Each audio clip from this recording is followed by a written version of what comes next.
الحمد لله نحمده ونستعينه ونستغفره ونستهديه ونؤمن به ونتوكل عليه ونعوذ بالله من شرور أنفسنا وسيئات أعمالنا من يهده الله فلا مضل له ومن يضلل فلا هادي له وأشهد أن لا إله إلا الله وحده لا شريك له وأشهد أن محمدًا عبده ورسوله أما بعد فإن خير الحديث كتاب الله وخير الهدي هدي محمد صلى الله عليه وسلم وشر الأمور محدثاتها وكل محدثة بدعة وكل بدعة ضلالة وكل ضلالة في النار. أعوذ بالله السميع العليم من الشيطان الرجيم. قال الله تبارك وتعالى: اهدنا الصراط المستقيم صراط الذين أنعمت عليهم غير المغضوب عليهم ولا الضالين آمین. میرے لائق تکریم اور قابل احترام بھائیوں، بزرگوں، ماؤں، بہنوں، حاضرین و سامعین اور ناظرین کرام، ہدایت یہ انسان کی سب سے بڑی ضرورت ہے. اس دنیا کے اندر کامیاب و کامران ہونے کے لیے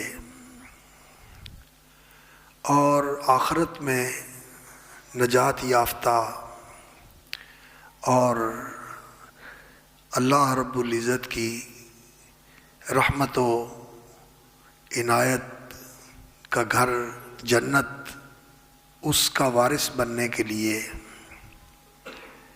جہنم سے نجات پانے کے لیے اور جنت کا مستحق بننے کے لیے ہدایت ہی راستہ ہے اور وسیلہ ہے، ذریعہ ہے. اس لیے اللہ رب العزت نے جو ہمیں دعا سکھائی ہے، یہ وہ عظیم دعا ہے جس سے قرآن مجید کی ابتدا ہوتی ہے. قرآن مجید میں سب سے اولین صورت جو موجودہ ترتیب کے اندر رکھی گئی ہے وہ سورۃ الفاتحہ ہے. ویسے قرآن مجید کا جب نزول ہوا تو نازل ہونے والی پہلی آیات سورہ اقرا کی ابتدائی آیات تھیں، اور اس کے بعد سورۃ المزمل اور سورۃ المدثر کی آیات نازل ہوئیں، سورۃ المزمل کی آیات نازل ہوئیں، سورہ نون القلم کی آیات نازل ہوئیں. لیکن 7ویں 8ویں نمبر پر یہ سورۃ الفاتحہ نازل ہوئی، اور یہ ایسی صورت ہے جس کے بارے میں رسول اکرم صلی اللہ علیہ وسلم نے فرمایا کہ پہلی ساری آسمانی کتابوں میں اس طرح کی صورت کوئی نہیں تھی، اور قرآن مجید میں بھی اس طرح کی کوئی صورت نہیں ہے. اور یہ ایسی صورت ہے کہ جس کے اندر پورے قرآن کے معانی و مطالب، حقائق اور معارف سمٹ کے جمع ہو جاتے ہیں. اللہ رب العزت نے اس کو فاتحۃ الکتاب، قرآن کا آغاز، اور الکتاب، قرآن مجید کی جامع اور قرآن مجید کی حاوی اور کمپریہنسو صورت قرار دیا ہے.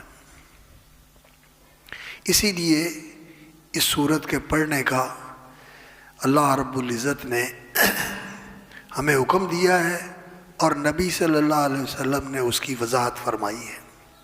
فَقْرَؤُوا مَا تَيَسَّرَ مِنَ الْقُرْآنِ، نماز کے اندر جو آسان ہو وہ قرآن پڑھیں.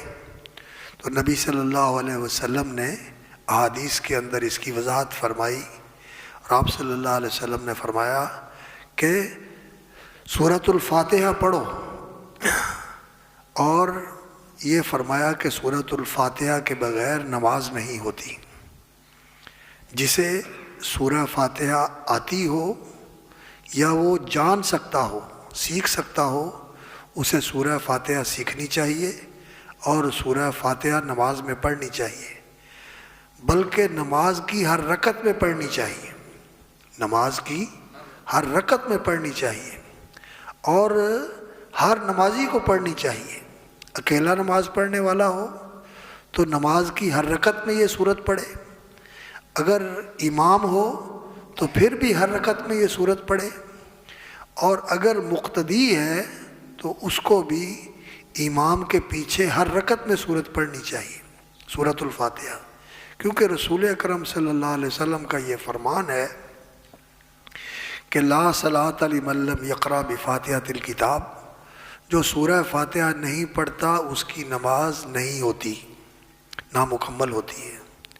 جیسا کہ دوسری حدیث میں فرمایا، جس آدمی نے من لم یقرأ بفاتحۃ الکتاب فصلاتہ خداج فہی خداج فہی خداج، جس نے نماز پڑھی اور اس میں سورہ فاتحہ نہ پڑھی اس کی نماز ناقص ہے، ناقص ہے، ناقص ہے۔ خداج کہتے ہیں عربی زبان میں اس جانور کو جو ناقص الخلقت، جس کا وجود ابھی پوری طرح نہیں بنا، کارآمد نہیں ہوا، اور وقت سے پہلے جانور پھینک دے، وقت سے پہلے ساڑی پنجابی کی آندے نے تروپ ہوئے، جانور تروپ ہوئے، وقت سے پہلے کچا عمل پھینک دے، اس کو خداج کہتے ہیں۔ تو نبی صلی اللہ علیہ وسلم نے فرمایا کہ جس نماز میں سورہ فاتحہ نہیں پڑھی جاتی اس کی حیثیت ایسی ہے جیسے ناقص الخلقت، نامکمل وجود والا جانور وقت سے پہلے ماں کے پیٹ سے نکل کے گر پڑے۔ تو سورہ فاتحہ یہ نماز کا عظیم رکن ہے، نیت سب سے پہلا رکن ہے، اور اس کے بعد دوسرا رکن اللہ اکبر، تکبیر تحریمہ ہے۔ نیت کس چیز کا نام ہوتا ہے؟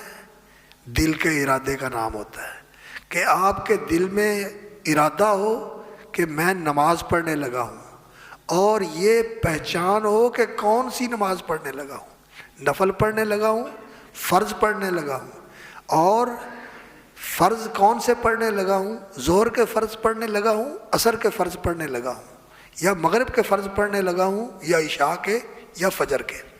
تو نیت اور تعیین یہ دل کا کام ہے، ذہن میں یہ چیز حاضر ہو، اور اس کے ساتھ انسان کو یہ شعور ہونا چاہیے اور یہ ذہن میں حضوری اور استحضار ہونا چاہیے کہ میں اللہ کی بارگاہ میں پیش ہو رہا ہوں، اللہ سے ہم کلام ہو رہا ہوں۔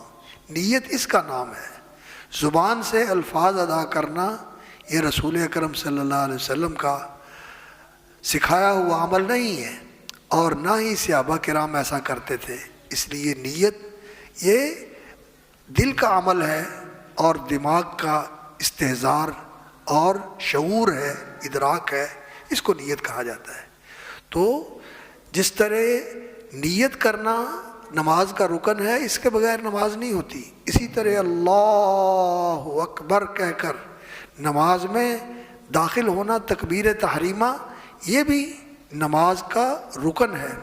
اور پھر آگے نماز کے دوسرے ارکان ہیں، اور ان میں سے اہم ترین رکن جو ہے وہ یہ ہے سورہ فاتحہ پڑھنا، قیام کرنا، رکوع کرنا، پھر اس کے بعد کھڑے ہونا، اور پھر سجدہ کرنا، پھر اس کے بعد بیٹھنا، پھر سجدہ کرنا، اور ٹھہر کے اطمینان اور تسلی کے ساتھ نماز پڑھنا، ٹھہراؤ کے ساتھ نماز پڑھنا، سکون کے ساتھ، سہج سہج تحمل کے ساتھ ٹھہر ٹھہر کے نماز پڑھنا، یہ نماز کے ارکان ہیں۔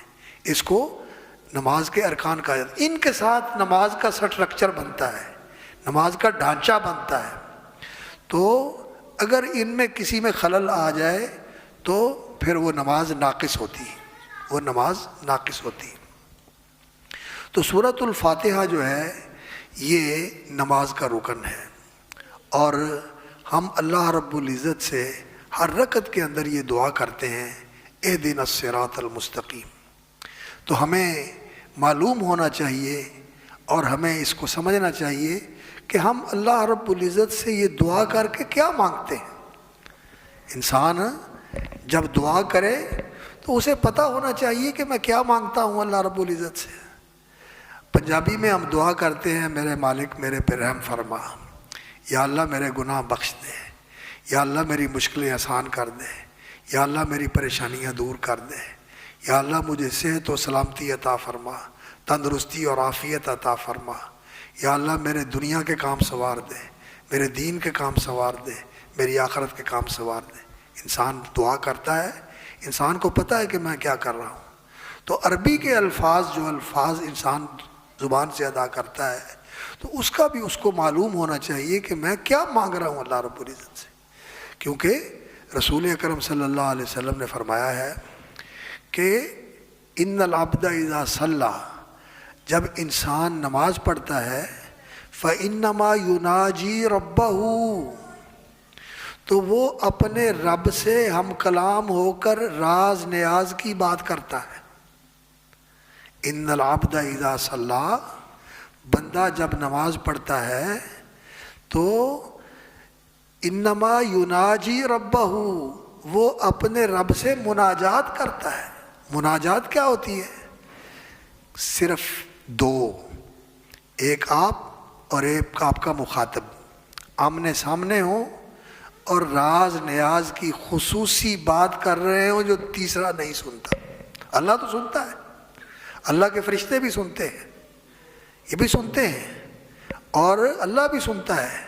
اور اللہ رب العزت نے جو ہماری باتوں کی ریکارڈنگ کا سسٹم بنایا ہوا ہے کہ ہم جو کچھ بولتے ہیں فرشتے لکھ لیتے ہیں، اور وہ اس کائنات کے ریکارڈنگ سسٹم کے اندر ریکارڈ ہو جاتا ہے، محفوظ ہو جاتا ہے، اور انسان کے سامنے لکھا ہوا بھی آئے گا، اور انسان نے جو کچھ بولا ہے جیسے یہ ریکارڈ کر رہا ہے کیمرہ، اور اس کے اندر جو ساؤنڈ کو ریکارڈ کرنے والا ریکارڈنگ سسٹم لگا ہوا ہے وہ آواز کو ریکارڈ کر رہا ہے۔ اللہ رب العزت نے بھی اسی طرح اس کائنات میں کیمرہ بھی فٹ کیا ہوا ہے اور ریکارڈر بھی فٹ کیا ہوا ہے۔ ہر چیز ریکارڈ بھی ہو رہی ہے اور ہر چیز کی جو مووی بھی بن رہی ہے، ہر چیز کی مووی بن رہی ہے۔ اس کو تو ڈیلیٹ کیا جا سکتا ہے، اس کو تو ختم کیا جا سکتا ہے، لیکن وہ جو اللہ رب العزت کا سسٹم ہے اسے کوئی ختم نہیں کر سکتا، ہر چیز محفوظ ہو جاتی ہے۔ اللہ اکبر، اللہ اکبر۔ تو انسان جب نماز پڑھتا ہے تو اللہ سے راز نیاز کی بات کرتا ہے۔ اس لیے میرے بھائیوں کوشش کرو نماز کا ترجمہ سیکھنے کی۔ ایک تو نماز کے الفاظ ٹھیک کریں، نماز کے الفاظ ٹھیک کریں۔ بچپن میں یاد کیے ہوتے ہیں، کسی نے محلے کی بڑی اماں سے یاد کیے، کسی نے کسی مسجد کے مولوی صاحب سے یاد کیے، اور جس طرح الٹے سیدھے یاد کر لیے اسی طرح انسان پڑھتا رہتا ہے۔ یہ خلاف ادب ہے کہ انسان اللہ کے سامنے الفاظ دہرائے اور وہ غلط الفاظ ہوں، نہ، اچھا نہیں۔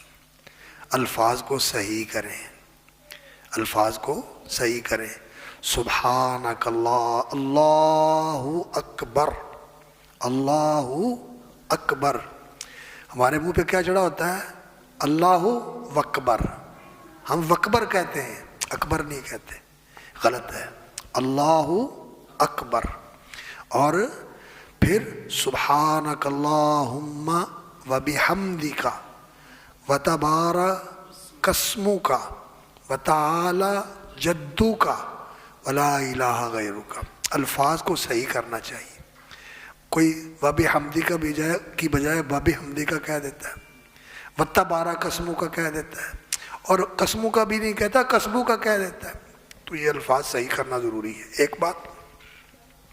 دوسری بات یہ ہے کہ انسان کو نماز کا ترجمہ سیکھنا چاہیے، نماز کا ترجمہ سیکھنا چاہیے، تاکہ نبی صلی اللہ علیہ وسلم کے اس حکم پر عمل ہو کہ فَلْيَنْظُرْ بِمَا يُنَاجِيهِ، کہ بندے کو پتہ ہونا چاہیے کہ میں کیا کہہ رہا ہوں، بِمَا يُنَاجِيهِ، میں کیا کہہ رہا ہوں۔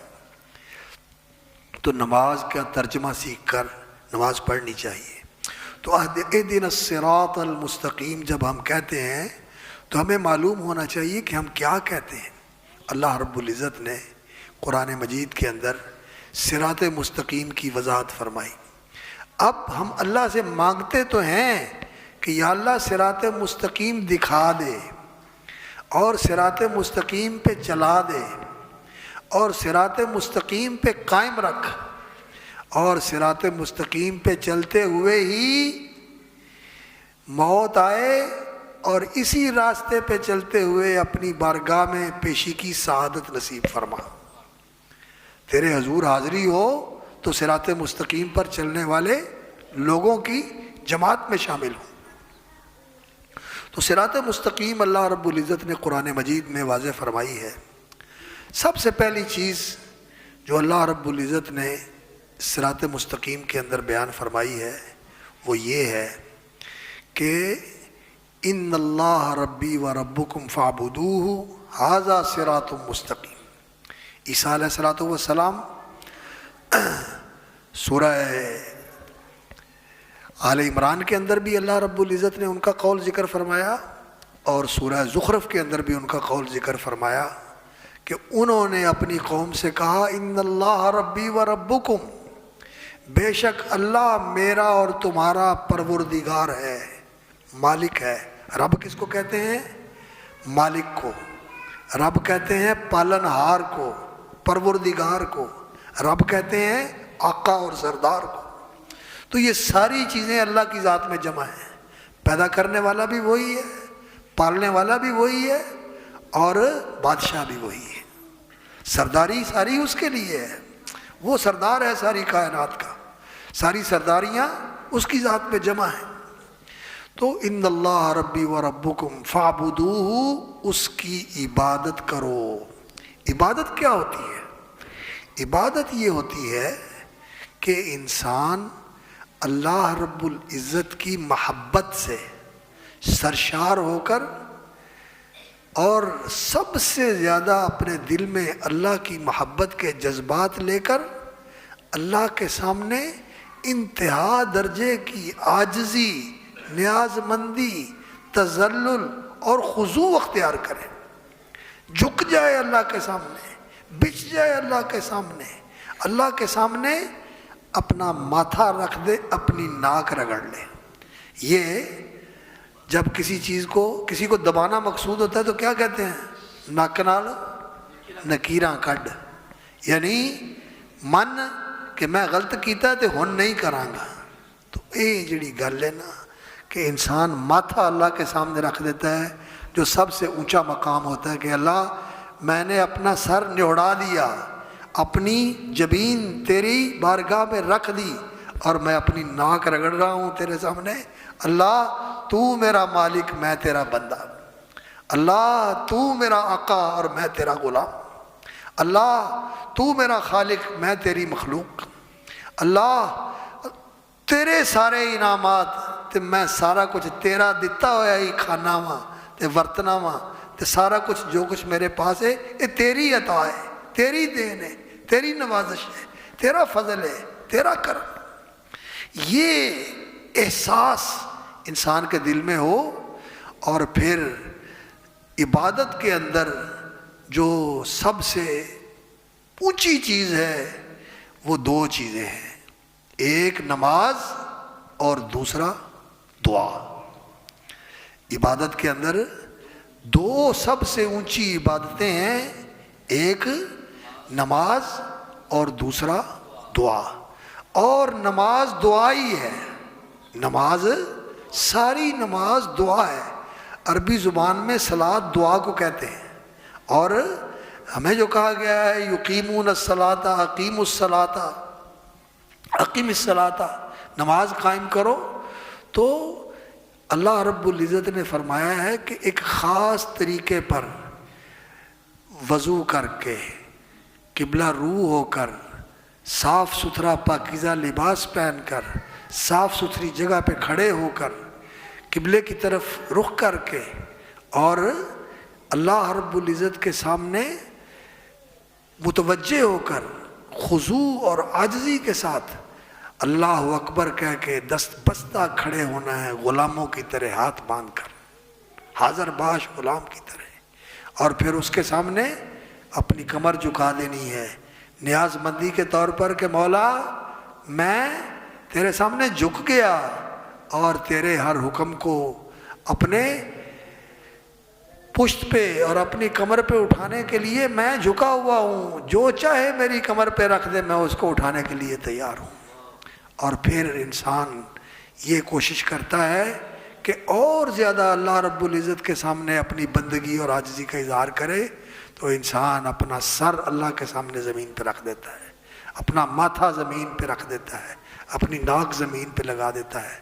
اور نبی صلی اللہ علیہ وسلم نے فرمایا کہ انسان جب سجدہ کرتا ہے تو سجدہ کن جوڑوں پہ ہونا چاہیے؟ 7 جوڑوں کے اوپر، ماتھا اور ناک یہ دونوں ایک، اور دونوں ہاتھ 2 3، اور دونوں گھٹنے یہ ہو گئے 3 اور 2 5، اور پاؤں کی انگلیاں ان کو نبی صلی اللہ علیہ وسلم زمین پر رکھتے تھے اور دبا کے رکھتے تھے کہ پاؤں کی انگلیوں کا رخ قبلے کی طرف ہو جائے، پاؤں کی انگلیوں کا رخ قبلے کی طرف ہو جائے، اور ایڑیوں کو نبی صلی اللہ علیہ وسلم جوڑ دیتے تھے، پاؤں کی انگلیوں کو دبا کر قبلے کی طرف کر دیتے تھے، ایڑیوں کو جوڑ دیتے تھے، تو 5 اور 2 7، یہ 7 جوڑوں کے اوپر سجدہ کرنا ہوتا ہے۔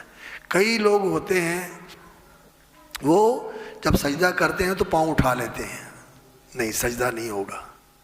اور کئی لوگ ہوتے ہیں کہ وہ ہاتھوں کے ساتھ کونیاں بھی بچھا دیتے ہیں، تو وہ 7 کی بجائے ہاتھ بھی اور کونیاں بھی زمین پہ بچھا دیتے ہیں، یہ غلط ہے۔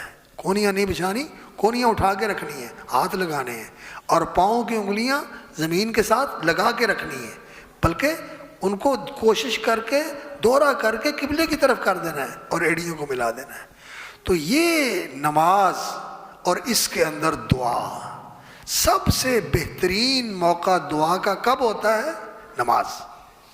نماز کے اندر انسان دعا کرتا ہے جب نماز شروع کرتا ہے۔ سبحانک اللہم، یہ اللہ تعالیٰ کو سب سے محبوب کلام ہے کہ اللہ کی تعریف اور اللہ کی حمد۔ سبحانک اللہم و بحمدک و تبارک اسمک و تعالی جدک و لا الہ غیرک، اللہ کی توحید کا اقرار، اللہ کی عظمت کا اقرار، اللہ کی حمد، اللہ کی ثنا اور اللہ کے نام کی برکت کا اظہار، یہ اللہ کو بڑا محبوب کلام ہے۔ اور پھر اللہم باعد بینی و بین خطایا، یہ دعا آ گئی جس کی سب سے زیادہ انسان کو ضرورت ہے۔ یا اللہ مجھ سے میرے گناہ دور کر دے، میں نے گناہوں کے بوجھ اکٹھے کیے ہوئے ہیں، گناہوں کا بار سمیٹا ہوا ہے، اور گناہوں کے پتہ نہیں کتنے بڑے پہاڑ میرے سر کے اوپر ہیں جو میں نے دن رات کیے ہوئے ہیں۔ یا اللہ میرے اور میرے گناہوں کے درمیان دوری ڈال دے، میرے اور میرے گناہوں کے درمیان دوری ڈال دے۔ باعث بینی و بین خطایا کما بعدت بین المشرق والمغرب، اللہ اتنی دوری ڈال دے جتنی مشرق و مغرب کے درمیان دوری ڈال رہے ہیں۔ کما بعدت بین المشرق والمغرب اللہم نقنی من الخطایا، یا اللہ میرے سارے گناہوں سے مجھے اس طرح پاک کر دے، کما ینقی الثوب الابیض من الدنس، یا اللہ جس طرح چٹے سفید کپڑے کو دھو کے نکھار دیا جاتا ہے اور ساری میل کچیل اس کی ختم ہو جاتی ہے اور وہ چٹا سفید ہو جاتا ہے، گورا چٹا سفید براق چمکتا ہوا، کما ینقی الثوب الابیض من الدنس اللہم اغسل خطایا، یا اللہ میرے گناہ دھو دے، بالماء پانی کے ساتھ، برف کے ساتھ، اولوں کے ساتھ، ٹھنڈی چیزوں کے ساتھ میرے گناہ دھو دے، دوزخ کی آگ کے ساتھ میرے گناہ نہ دھونا، ابلتے پانیوں کے ساتھ میرے گناہ نہ دھونا۔ اللہ اکبر۔ تو یہ دعا ہے، نماز دعا ہے، شروع میں بھی دعا ہے اور پھر رکوع میں بھی دعا ہے۔ نبی صلی اللہ علیہ وسلم رکوع میں بھی دعا کرتے تھے، سبحان ربی العظیم، سبحان ربی الاعلی۔ دعا کے 2 طریقے ہوتے ہیں، ایک دعا ہوتا ہے کوئی چیز مانگنا، یا اللہ مجھے رزق دے دے، یا اللہ مجھے عافیت دے دے، یا اللہ ہم سب کو رزق دے حلال طیب وسعت والا اور سب سے بے نیاز کر دیں۔ یا اللہ ہم سب کو عافیت عطا فرما اور ہر قسم کے شر، ہر قسم کی مصیبت، ہر قسم کے فتنے، ہر قسم کی آفت اور بلا سے ہمیں اور ہماری اولادوں کو محفوظ فرما دے۔ یہ مانگنا یہ بھی دعا ہے۔ اور ایک دعا کا اور طریقہ ہوتا ہے، اور وہ ہوتا ہے کہ مانگے بغیر اللہ کی تعریف کری جائے۔ الحمدللہ الحمدللہ سبحان اللہ سبحان اللہ، اس کی تسبیح کرے، اس کی حمد کرے، یہ مانگنے سے بہتر دعا ہے۔ نبی صلی اللہ علیہ وسلم نے فرمایا افضل الذکری لا الہ الا اللہ، سب سے بہترین ذکر کیا ہے؟ اللہ کی توحید کا اقرار کرنا، لا الہ الا اللہ، وافضل الدعاء الحمدللہ، اور سب سے بہترین دعا کیا ہے؟ الحمدللہ، اللہ کی تعریف کرنا بن مانگے۔ جب اس کی تعریف کرتا ہے تو وہ بن مانگے دے دیتا ہے۔ اللہ اکبر۔ تو نماز ساری کی ساری دعا ہے، نماز ساری کی ساری دعا ہے۔ سورہ فاتحہ بھی دعا ہے، اور قرآن مجید یہ اللہ کا ذکر ہے، اور سب سے بہترین ذکر قرآن کی تلاوت ہے، سب سے بہتر ذکر قرآن کی تلاوت ہے۔ تو یہ بھی دعا ہے، یہ دعا ہے جیسے الحمدللہ دعا ہے۔ قرآن پڑھنا یہ اللہ کا ذکر ہے، اور اس میں بھی انسان کو اللہ تعالیٰ نوازتے ہیں۔ پھر سبحان ربی العظیم بھی دعا ہے، سبحان ربی الاعلیٰ بھی دعا ہے، اور اس کے بعد پھر انسان اور دعائیں پڑھتا ہے۔ تو نماز ساری دعا ہے، نماز ساری دعا ہے۔ اور خاص طور پر جب پھر انسان نماز میں تشہد کے لیے بیٹھتا ہے، سجدے کر کے، رکوع کر کے، قیام کر کے، اللہ کی تسبیح و تحمید کر کے جب تشہد میں بیٹھتا ہے، تو پھر اللہ رب العزت کی تعریف کے کلمات پڑھتا ہے۔ التحیات للہ، تعریف کے، ثنا کے سارے کلمات التحیات للہ۔ تحیہ کہتے ہیں کسی کو جب ملاقات ہوتی ہے تو اس کو خوشی کے، محبت کے اور دعائیہ کلمات کہنا، اس کو تحیہ کہتے ہیں۔ تو اللہ رب العزت کے لیے کیا ہے؟ التحیات، جتنے تعریفی کلمات ہیں سب اس کے لیے۔ والصلوات، التحیات للہ، والصلوات والطیبات، اور صلات جو ہے یہ دعائیں، التجائیں ساری اللہ رب العزت کے لیے ہیں، اور الطیبات نیک اعمال اور مالی عبادتیں۔ تو تحیہ یہ زبان سے ادا کیا جاتا ہے، اور صلات یہ پورے بدن سے ادا کی جاتی ہے، اور الطیبات یہ مال سے عبادت کرنے والی عبادتیں یہ ساری کی ساری اللہ کے لیے ہیں۔ ہم اللہ کی توحید کا اقرار کرتے ہیں۔ التحیات للہ والصلوات والطیبات، اور پھر نبی صلی اللہ علیہ وسلم پر سلام پڑھتے ہیں، السلام علیکہ ایھا النبی۔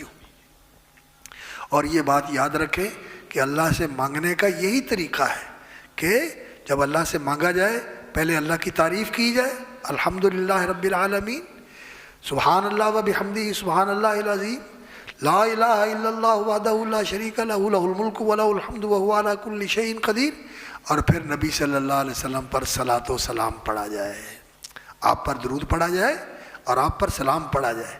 اللہ نے فرمایا صلو علیہ وسلموا تسلیما، آپ پر صلات بھیجو اور آپ پر سلام بھیجو۔ اور صلات کیا ہوتا ہے؟ لوگ عام طور پر سمجھتے ہیں کہ صلات کا معنی رحمت ہوتا ہے، لیکن یہ صحیح نہیں ہے۔ صحیح بات کیا ہے؟ اولئک علیہم صلوات من ربہم ورحمہ، اللہ نے فرمایا کہ جو صبر کرتے ہیں اور مصیبت کے موقع پر انا للہ و انا الیہ راجعون پڑھتے ہیں، ان پر اللہ کی طرف سے صلوات آتی ہیں اور اللہ کی طرف سے ان پر رحمت آتی ہے۔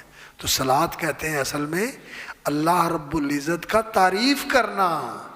اللہ اپنے پیغمبر کی تعریف کرتا ہے، ان کی شان بڑھاتا ہے، ان کی درجے اور مرتبے میں اضافہ فرماتا ہے، یہ اللہ کی صلات ہے۔ فرشتے اس کی دعا کرتے ہیں، ہم بھی اللہ سے دعا کرتے ہیں، اور اللہ تعالیٰ اپنے نبی کی تعریف کرتا ہے۔ اللہ اکبر۔ تو صلات جو ہے یہ رسول اکرم صلی اللہ علیہ وسلم پر سلام پڑھنا، آپ پر بھی اور آپ کے ساتھ اپنے آپ پر اور اللہ کے تمام نیک بندوں پر، السلام علینا وعلی عباد اللہ الصالحین۔ اور پھر اللہ کی توحید کا اعتراف، اشہد ان لا الہ الا اللہ واشہد ان محمدًا عبدہ ورسولہ۔ اور پھر اس کے بعد تشہد کے اندر سلام کے ساتھ صلات بھی پڑھنا چاہیے، اور دونوں تشہدوں میں پڑھ لے، یہ بہت بہتر ہے۔ اگرچہ بعض علماء جو ہیں وہ یہ کہتے ہیں کہ پہلے تشہد میں صلات نہیں پڑھنا چاہیے، اللہم صلی علی محمد نہیں پڑھنا چاہیے، لیکن صحیح بات یہ ہے کہ دونوں تشہدوں کے اندر سلام بھی پڑھنا چاہیے، صلات بھی پڑھنی چاہیے، کیونکہ اللہ نے دونوں کا حکم دیا ہے۔ اور صحابہ نے نبی صلی اللہ علیہ وسلم سے پوچھا کہ یا رسول اللہ، سلام کا تو ہمیں پتہ ہے کہ السلام علیکم ایھا النبی، آپ نے سکھایا، ہم پڑھتے ہیں، صلات کیسے پڑھا کریں؟ تو نبی صلی اللہ علیہ وسلم نے یہ صلات سکھائی جو اللہ رب العزت نے آپ کو بتائی اور آپ نے اس کی تعلیم دی۔ اللہم صلی علی محمد وعلی آل محمد کما صلیت علی ابراہیم وعلی آل ابراہیم انک حمید مجید، اللہم بارک علی محمد وعلی آل محمد کما بارکت علی ابراہیم وعلی آل ابراہیم انک حمید مجید۔ اور بھی الفاظ ہیں لیکن یہ سب سے صحیح الفاظ ہیں، صحیح بخاری کے الفاظ ہیں یہ۔ تو اس طرح نبی صلی اللہ علیہ وسلم پر صلات پڑھنا اور پھر اپنے لیے دعا کرنا، اور یہاں جو نبی صلی اللہ علیہ وسلم نے دعائیں نماز کے اندر پڑھی ہیں وہ دعائیں یاد کریں، وہ دعائیں یاد کریں، یقین جانیے ایسی جامع دعائیں ہیں، اور ایسے نبی صلی اللہ علیہ وسلم نے کلمات کے ساتھ اللہ سے مانگا ہے کہ دنیا کی کوئی خیر رہ نہیں جاتی، کوئی خیر رہ نہیں جاتی۔ اور کوشش کرنی چاہیے کہ جامع قسم کی دعا بندہ یاد کرے۔ ایک تو جامع قسم کی دعا میرا خیال ہے آپ سب کو یاد ہے، اور وہ قرآن مجید کی آیت ہے۔ وہ کون سی ہے؟ ربنا آتنا فی الدنیا حسنہ وفی الآخرۃ حسنہ وقنا عذاب النار۔ حضرت انس رضی اللہ تعالیٰ عنہ کہتے ہیں کہ نبی صلی اللہ علیہ وسلم دعا کرتے تو یہ آیت پڑھتے، یا جو بھی دعا کرتے اس میں یہ آیت ضرور پڑھتے، یہ جامع دعا ہے۔ اور ایک دفعہ حضرت عائشہ رضی اللہ تعالیٰ عنہ نماز پڑھ رہی تھی تو نبی صلی اللہ علیہ وسلم گھر میں آئے، ان کو کام تھا تو وہ دعا کر رہی تھی، تو لمبی دعا کر رہی تھی۔ اللہ سے مانگنا ہے تو پھر جی چاہتا ہے کہ منگی جاؤ، اللہ رب العزت دینے والا ہے، اسے دے کے خوشی ہوتی ہے، اسے دینے سے کون سی کمی آتی ہے۔ تو حضرت عائشہ لمبی دعا کر رہے تھے تو نبی صلی اللہ علیہ وسلم کو انتظار کرنا پڑا۔ تو پھر آپ صلی اللہ علیہ وسلم نے جب وہ فارغ ہوئیں تو فرمایا عائشہ دعائیں ایسی کیا کرو جو جامع ہوں اور سب کو اپنے اندر سموئے ہوئے ہوں۔ اور نبی صلی اللہ علیہ وسلم نے دعا سکھائی، فرمایا یہ دعا کیا کرو، اللہم انی اسألک من الخیر کلہ عاجلہ و آجلہ ما علمت منہ وما لم اعلم۔ یا اللہ میں تجھ سے مانگتا ہوں ہر قسم کی خیر، کلی ساری خیر مانگتا ہوں، عاجلی جلدی ملنے والی و آجلی اور دیر میں ملنے والی، یا اللہ ساری مجھے نصیب کر دے۔ وَأَعُوذُ بِكَ مِنَ الشَّرِّ كُلِّهِ، اور یا اللہ میں تجھ سے ہر شر سے پناہ مانگتا ہوں، کلی جو بھی شر ہے، جسمانی ہے، روحانی ہے، نفسیاتی ہے، مالی ہے، معاشرتی ہے، ملکی ہے، غیر ملکی ہے، دشمنوں کی طرف سے ہے، دوستوں کی طرف سے ہے، اپنے آپ کی طرف سے ہے، اپنے اعمال کی وجہ سے ہے، ہر قسم کے شر سے میں تیری پناہ چاہتا ہوں۔ وَأَعُوذُ بِكَ مِنَ الشَّرِّ كُلِّهِ عَاجِلِهِ وَآجِلِهِ مَا عَلِمْتُ مِنْهُ وَمَا لَمْ أَعْلَمْ۔ یا اللہ جو مجھے معلوم ہے وہ بھی، اور جو میں نہیں جانتا وہ بھی میں تجھ سے مانگتا ہوں۔ تو جامع دعا بندہ یاد کرے اور مانگے، اور دعا جو ہے یہ اللہ رب العزت کو سب سے محبوب عبادت ہے، اللہ تعالیٰ کو یہ محبوب عبادت ہے۔ فرائض کے اندر شہادتین کے بعد، کلمے کے بعد سب سے بڑا فریضہ نماز ہے، اور پھر عبادات کے اندر دعا جو ہے یہ اللہ رب العزت کو بہت زیادہ محبوب عمل ہے۔ تو ان اللہ ربی و ربکم فاعبدوہ ھذا صراط مستقیم، بے شک میرا اور تمہارا پروردگار پالن ہار مالک اور آقا اللہ رب العزت ہے۔ تو اللہ فرماتا ہے فاعبدونی فاعبدوہ ھذا صراط مستقیم، اسی کی عبادت کرو، یہ ہے سیدھا راستہ۔ ایک تو سیدھا راستہ یہ ہے کہ انسان اللہ کی عبادت کرے، اور اللہ کی عبادت وہی عبادت ہوتی ہے میرے بھائیوں جس میں اللہ کے ساتھ کسی کو حصے دار نہ بنایا جائے۔ جو کام اللہ کے لیے ہے وہ کسی دوسرے کے لیے نہ کیا جائے۔ تعظیماً کھڑے ہونا ہاتھ باندھ کر اللہ کا حق ہے، رکوع کرنا اللہ کا حق ہے، سجدہ کرنا اللہ کا حق ہے، کسی قبر کو نہیں کرنا، کسی درخت کو نہیں کرنا، کسی درگاہ کو، کسی دروازے کو، کسی دیوار کو، کسی شخص کو نہیں کرنا سجدہ، نہ جسمانی طور پر اور نہ ہی مانوی طور پر انسان کسی کے سامنے جا کے جھک جائے، اس کے سامنے سجدہ ریز ہو جائے، کہے جی جو تسی آکھو اسی حاضر ہیں۔ نہیں، جو تسی آکھو اسی حاضر ہیں صرف اللہ کے لیے ہے، باقی دوسرا جو ہے جو صحیح ہوگا وہ مانیں گے، جو صحیح ہوگا نہیں، جو صحیح نہیں ہوگا نہیں مانیں گے۔ لا طاعۃ لمخلوق فی معصیۃ الخالق، اللہ کی نافرمانی کر کے کسی کی فرما برداری نہیں کی جا سکتی، اللہ کی فرما برداری سب سے پہلے۔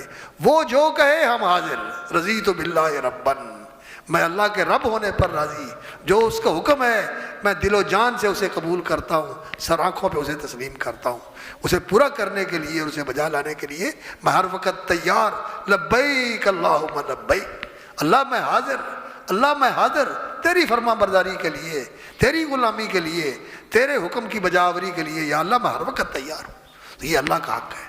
باقی جو کوئی بات کہے جو ٹھیک ہوگی قرآن و سنت کے مطابق وہ مان لو، جو ٹھیک نہیں ہے وہ کوئی ہو ہمیں کوئی نہیں ماننا، ہم نے نہیں ماننا، بے شک وہ آئین ہو، بے شک وہ قانون ہو، بے شک وہ کوئی چیز ہو جو قرآن و سنت کے خلاف ہے، ہم اسے ماننے کے لیے تیار نہیں، ہم اسے ماننے کے لیے تیار نہیں۔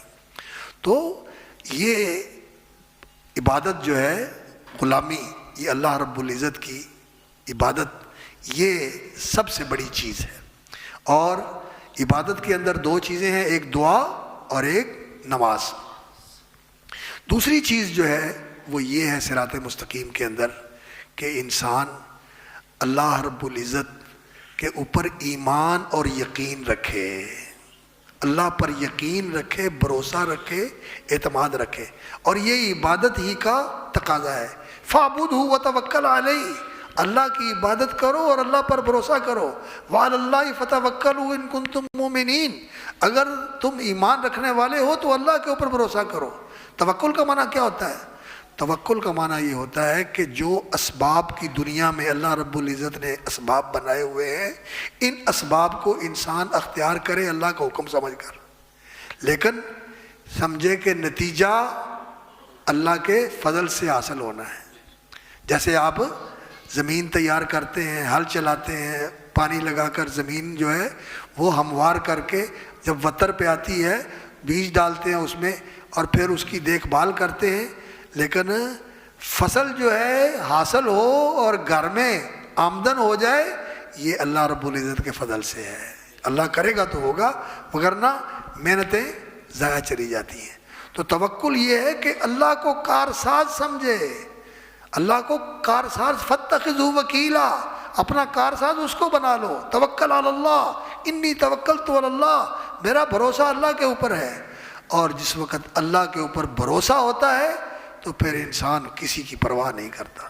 حضرت ہود علیہ السلام کا اللہ نے قرآن مجید میں ذکر فرمایا ہے سورہ ہود کے اندر، جب ان کی قوم ان کے مخالف ہو گئی تو انہوں نے کہا ان نقول الا تراک بعض آلہتنا بسوء، لگتا ہے کہ ہود تیری عقل ٹھکانے نہیں رہی، تو بہک گیا ہے، دیوانہ ہو گیا ہے، اور تیرے اوپر ہمارے جو معبود ہیں ان کی طرف سے کوئی آفت آ گئی ہے، تینوں مار وج گئی، تینوں مار وج گئی۔ اعتراک بعض آلہتنا بسوء۔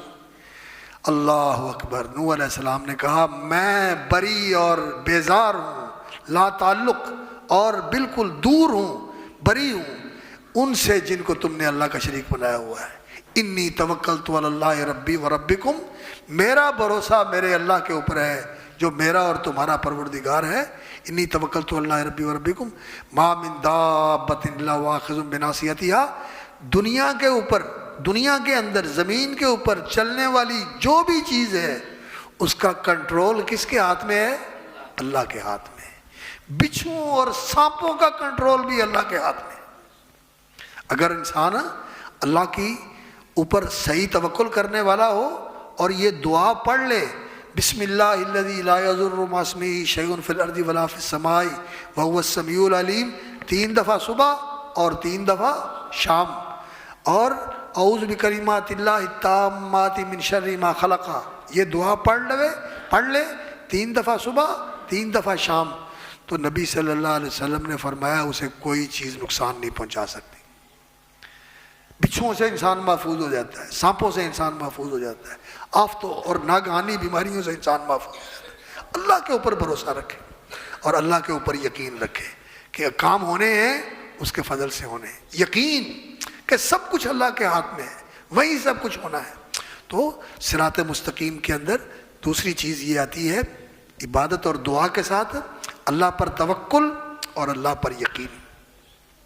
اور ایمان جو ہوتا ہے اللہ کو ماننا اس طرح جیسے اس نے منوایا ہے، توحید کے ساتھ اس کو مانے، توکل اور یقین کے ساتھ اس کو مانے، اور اپنا سب سے بڑا اس کو مانے کہ اس کائنات میں بڑائی صرف اسی کے لیے ہے، باقی سب اس کے سامنے نیچ ہیں، ہیچ ہیں، چھوٹے ہیں، فقیر ہیں، محتاج ہیں، ناچیز ہیں، اور وہی سب کچھ ہے، وہی سب کچھ ہے۔ اس کی بڑائی مانے، اور ربک فکبر، اللہ اکبر، اللہ کی بڑائی مانے، یہ صراط مستقیم ہے۔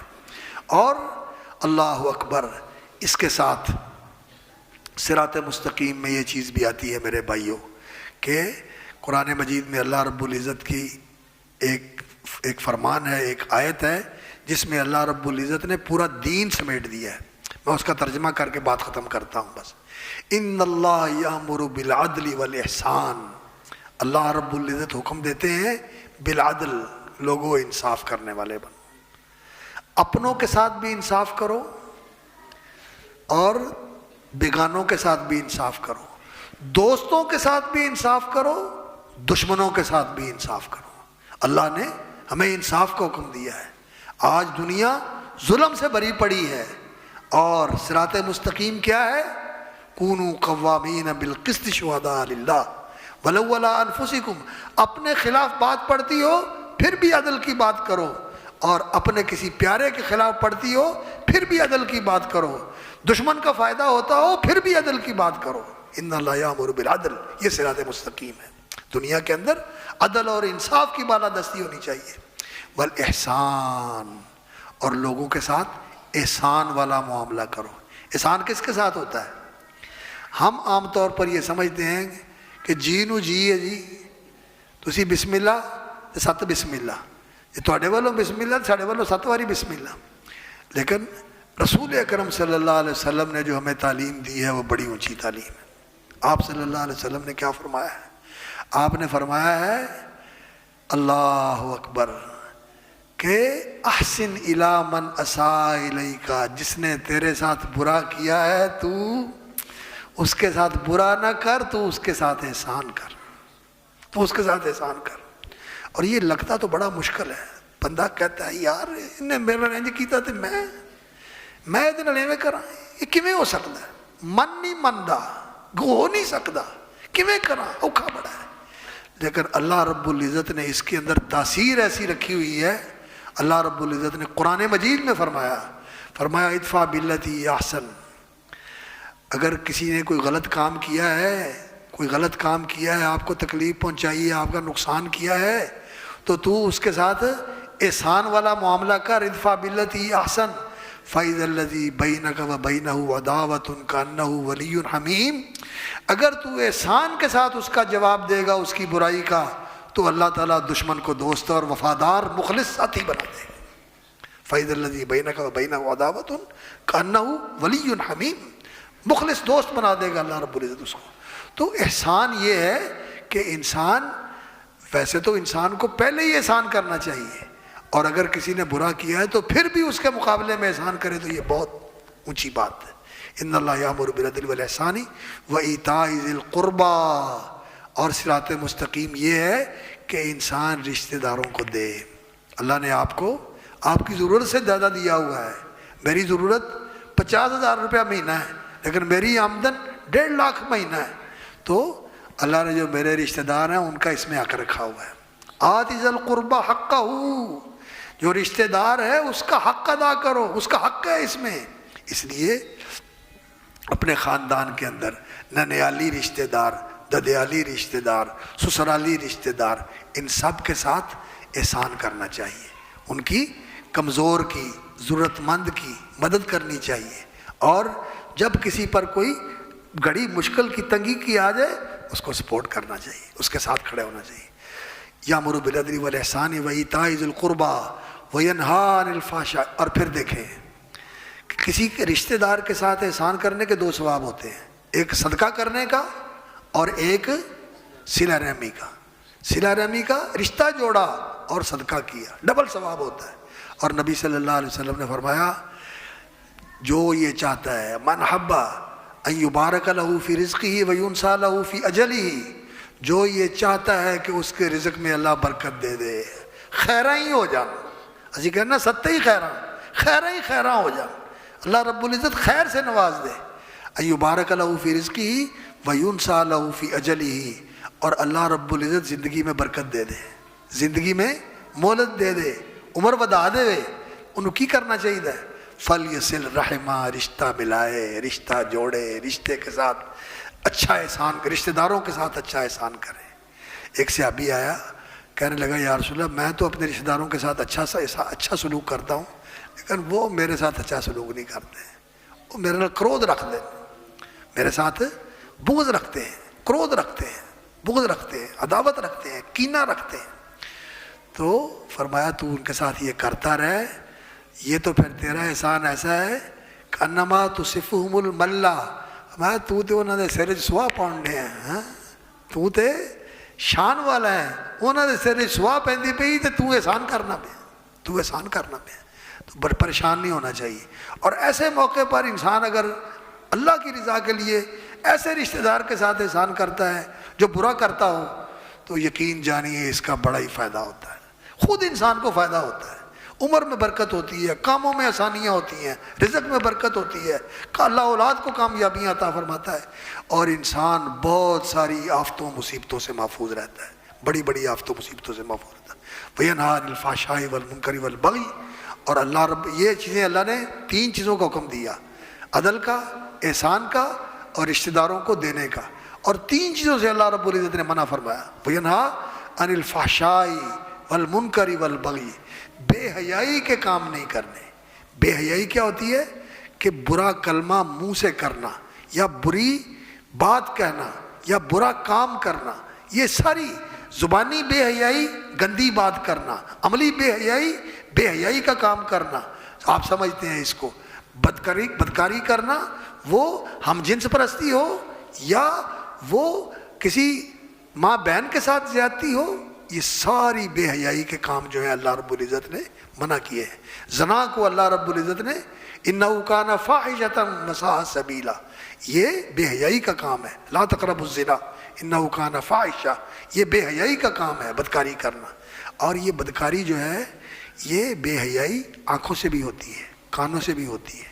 نبی صلی اللہ علیہ وسلم نے فرمایا آنکھ بے حیائی کا کام کرتی ہے، کان بے حیائی کا کام کرتے ہیں، ہاتھ بے حیائی کا کام کرتے ہیں، اور پھر آخری درجہ یہ ہے کہ انسان عملاً بدکاری کا ارتکاب کر لیتا ہے۔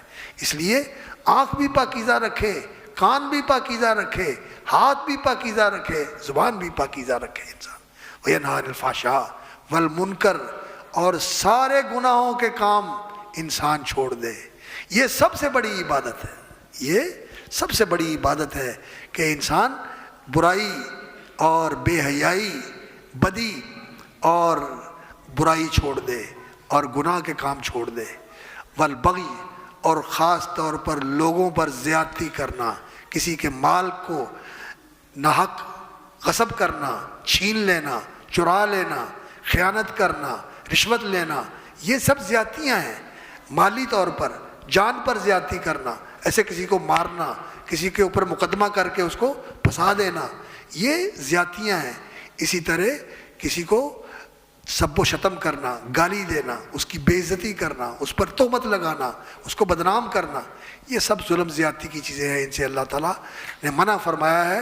تو میرے بھائیوں یہ صراط مستقیم ہے جو ہم اللہ رب العزت سے مانگتے ہیں کہ یا اللہ یہ ہمیں دکھا دے، ہمیں اس پہ چلا دے اور اس پہ ہمیں قائم رکھ، اور اسی پہ چلتے ہوئے ہمیں دنیا سے لے جانا، موت بھی ہماری اسی راستے کے اوپر آئے۔ تو اللہ رب العزت ہمیں ہمیشہ صراط مستقیم کے اوپر قائم رکھے، اور صراط مستقیم پر چلنے والوں کے ساتھ رسول اللہ صلی اللہ علیہ وسلم اور آپ کے صحابہ اور ان کے جو پیروکار ہیں اللہ تعالیٰ اس زمرے میں شامل فرمائے، اور اللہ رب العزت اس مسجد کو، اس مرکز کو، اور آپ کے جو سلسلے ہیں اصلاح کے، دعوت کے اور خیر کے، اللہ تعالیٰ ان کو برکت دے، اور اللہ تعالیٰ ان کو دوام، اور اللہ تعالیٰ ان کو استمرار اور ہمیشگی نصیب فرمائے، اور اللہ رب العزت ان ساتھیوں کو جزائے خیر عطا فرمائے جو اس میں شریک ہوتے ہیں، حصہ لیتے ہیں، اس کی سرپرستی کرتے ہیں، اس کو سپورٹ کرتے ہیں اور اس کو فائنانس کرتے ہیں۔ اللہ تعالیٰ ان سب کو جزائے خیر عطا فرمائے۔ اقول قولی ھذا واستغفر اللہ لی ولکم فاستغفروہ انہ هو الغفور الرحیم۔ اللہم لک الحمد کلہ ولک الشکر کلہ، اللہم لک الحمد ملء السماوات وملء الارض وملء ما بینہما وملء ما شئت من شیء بعد، حق ما قال العبد وكلنا لك عبد، اللهم لا مانع لما اعطيت ولا معطي لما منعت ولا ينفع ذا الجد منك الجد، اللهم صل على محمد وعلى ال محمد كما صليت على ابراهيم وعلى ال ابراهيم انك حميد مجيد، اللهم بارك على محمد وعلى ال محمد كما باركت على ابراهيم وعلى ال ابراهيم انك حميد مجيد، اللهم ربنا ظلمنا انفسنا وان لم تغفر لنا وترحمنا لنكونن من الخاسرين، ربنا وإن لم تغفر لنا وترحمنا لنكونن من الخاسرين، رب اغفر وارحم وأنت خير الراحمين، لا إله إلا أنت سبحانك إنا كنا من الظالمين، ربنا آتنا في الدنيا حسنة وفي الآخرة حسنة وقنا عذاب النار،